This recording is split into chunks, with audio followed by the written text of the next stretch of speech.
Thank you, Madam Chair. I want to take a little different approach today, gentlemen. I'm going to ask you a few quick questions. Feel free to give me a yes or no. There's a method here to my madness. Like everybody else in the Western Hemisphere and a few in the Eastern, I have some specific projects I'd like to talk to you about, but I'm not going to talk to you about them today. I want to talk about a larger issue, and that has to do with the integrity of the Corps and some of this loose talk about earmarks. So let me ask you a couple of questions. With the exception of a really small number of projects, less than 1%, is it not true that Congress doesn't authorize construction of proposed Corps projects without a comprehensive study that can take up to years to complete to determine if the project's economically justified? Is that accurate? Yes, sir.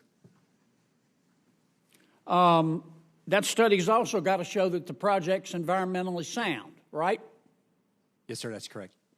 Technically feasible, is that correct? Yes, Senator. So somebody just can't call you folks up at the Corps and say, I've got a project and I want it done, and you better get it done. It doesn't work that way, does it? That's correct, Senator. It does not. All right.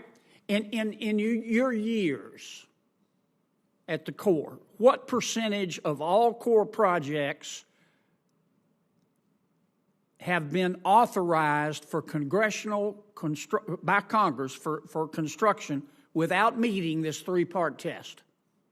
Sir, I've been with the Corps 6.5 years. I'm not aware of any. Any. Every project has had to be economically justified, environmentally sound, and technically feasible, based on an objective study. Senator, that's correct. Not by politicians.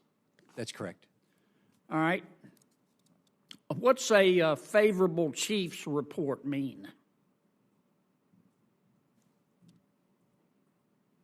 Sir, it means that the project, as you said, is technically feasible, it's economically justified, and it will achieve its desired effect in one of our core mission areas.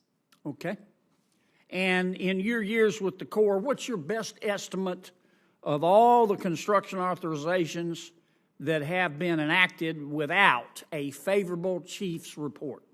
Sir, I'm not aware of any that have been authorized without a favorable report. Okay.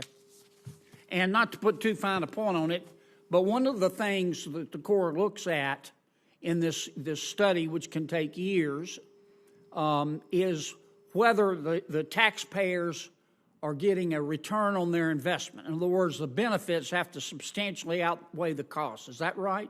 Yes, sir, that's correct.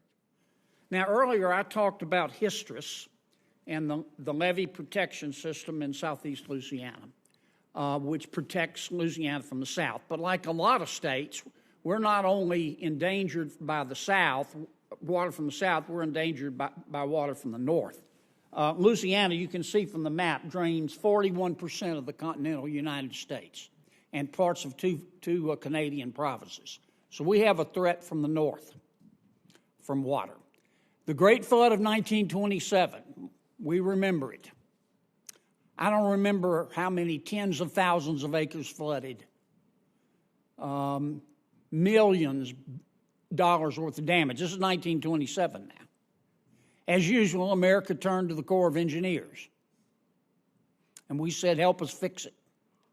And you did. And you built levees from just south of the Canadian border all the way down to the Gulf of Mexico. Cost $13 billion. Man, that was a lot of money then. It saved this country trillions of dollars. And the point I'm trying to make, look, earmarks are now back. And I'm not making a critical or laudable statement about them. It's up to the senator whether they want to do earmarks. But I don't want there to be any confusion. I don't know the technical definition of an earmark. I don't know how many lawyers can dance on the head of a pin either. But I don't want these Corps projects to be considered earmarks. This isn't politics. These projects have to be studied. They have to have a substantial return on an investment. And I want this country to know that and be proud of that. And I don't want, as we have this discussion about earmarks, the sterling reputation of the Corps of Engineers to be tarnished. Thank you, Madam Chair. Thank you, Senator. Senator Heinrich? Thank you, Madam Chair. Madam Chair, first, I want to ask unanimous consent to enter an article into the record.